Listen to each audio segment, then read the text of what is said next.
Bonjour tout le monde, ici Vincent Delannoy, bienvenue sur Aware Vibe Coaching.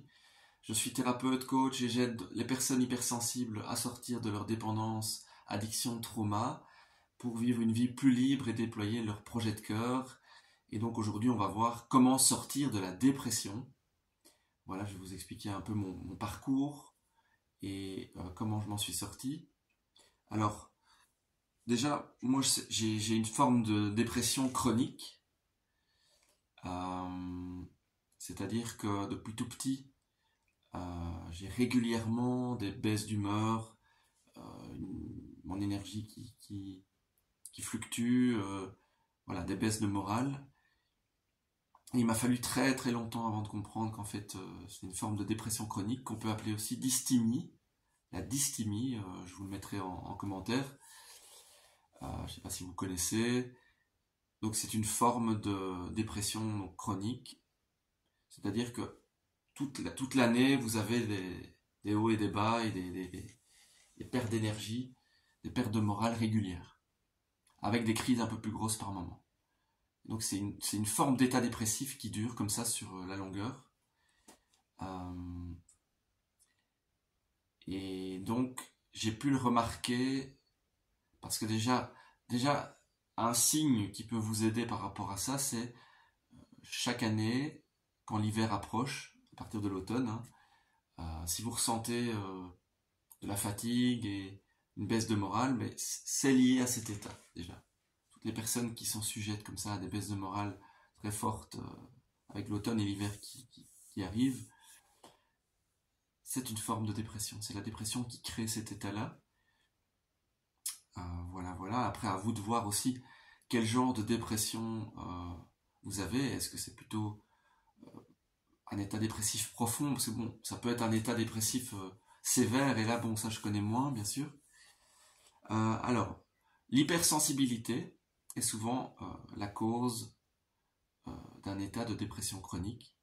Si vous vous reconnaissez dans cette hypersensibilité, si vous reconnaissez comme étant un être hypersensible, alors c'est normal que vous soyez sujet à des états de dépression, parce que la personne hypersensible ressent beaucoup plus toutes les énergies, est beaucoup plus vite touchée dans son espace par les énergies des autres et par tout ce qui l'entoure. Du coup, ça impacte votre énergie, comme vous êtes des éponges, et donc vous allez plus vite être fatigué, ou avoir des baisses de morale, des baisses d'énergie. C'est lié à de la baisse d'énergie, parce que vous n'arrivez pas à bien vous protéger naturellement. Et moi ici, avec le temps, j'ai appris à me protéger. Comment?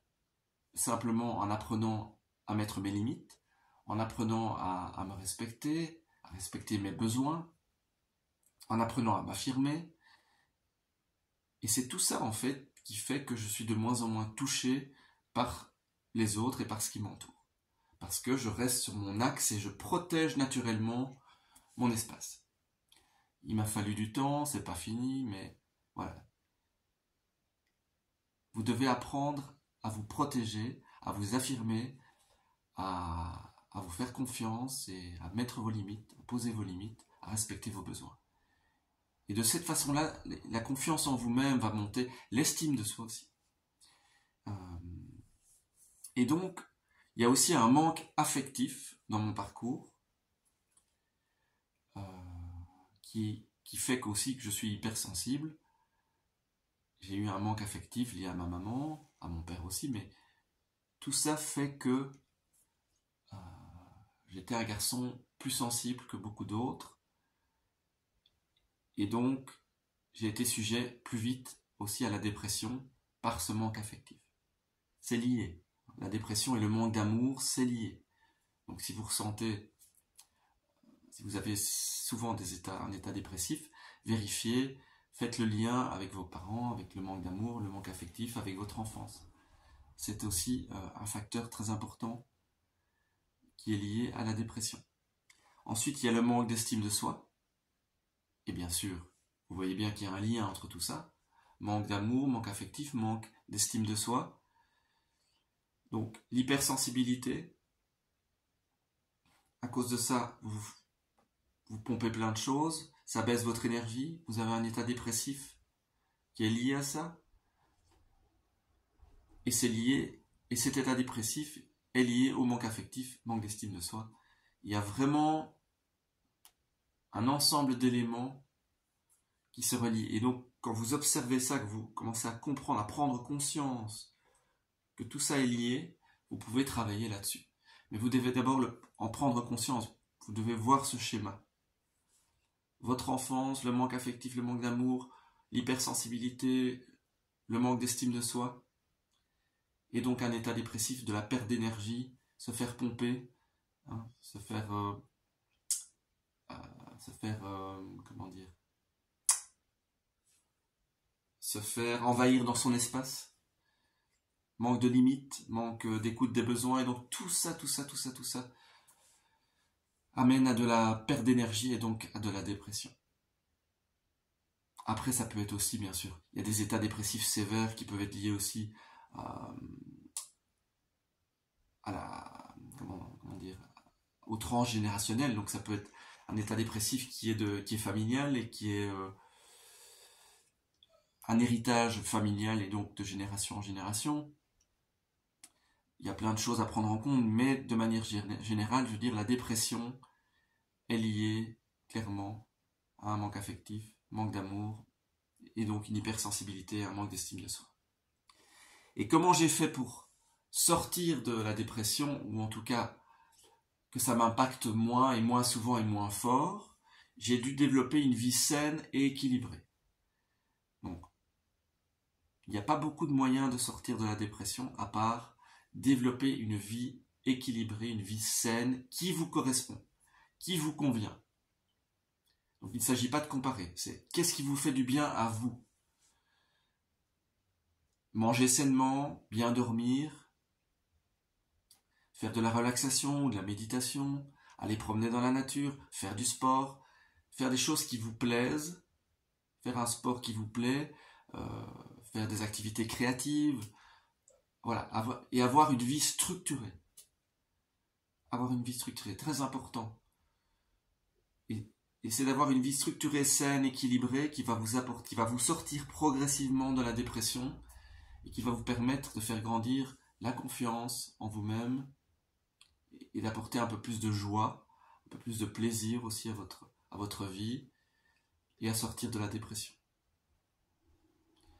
Et donc, bien sûr, ici, je parle de la dépression aussi dans le cadre des dépendances, puisque moi je traite les dépendances surtout et les addictions. Et donc, clairement que les personnes qui ont des dépendances sont plus vite sujettes aussi à la dépression. Il y a aussi un lien entre dépendance et dépression. Addiction, dépression. Trauma, dépression. Donc il y a tout ça à prendre en compte. Et chacun a une histoire personnelle et différente. Et donc, il n'y a que vous qui pouvez observer ça et comprendre, voilà, en fonction de ce que vous avez vécu quand vous étiez petit, en fonction du bagage familial, transgénérationnel. Peut-être aussi, là je vais parler d'un point peut-être un peu plus délicat, mais ça peut être aussi des mémoires d'autres vies, de vies antérieures. Bon, après, si vous n'y croyez pas, ça c'est un autre sujet, mais ça peut être des mémoires de vies antérieures, qui font aussi que vous avez un certain état dépressif, ou une certaine hypersensibilité, ou des blocages, ou des traumas. Ça peut être ça aussi. Mais de manière générale, c'est souvent lié donc à l'enfance, aux parents et au transgénérationnel, voilà, à tout ce qui est lié à la famille et aux générations précédentes. Voilà. De manière générale, si vous observez déjà tout ça, vous pouvez trouver beaucoup de réponses pour sortir de votre état dépressif et petit à petit créer une vie équilibrée qui vous correspond, dans laquelle vous vous sentez bien, dans laquelle vous vous épanouissez et où vous trouvez un certain équilibre. Je dirais même pas un épanouissement, une joie. Je parlerai même pas de ça parce que ça peut être dangereux de viser la joie, trop de joie. Je parle pour les gens qui sont fort sensibles et qui sont fort émotifs et qui ont tendance à avoir de la dépression. Viser la joie, ça peut être décourageant. Je le dis par expérience parce que je l'ai vécu. Je vise plutôt la sérénité, moi, aujourd'hui. Je vise la sérénité, l'équilibre, et une joie douce, de la douceur, prendre soin de moi, voilà. Et des plaisirs simples, apprécier les choses simples. Et de temps en temps, explorer, bien sûr.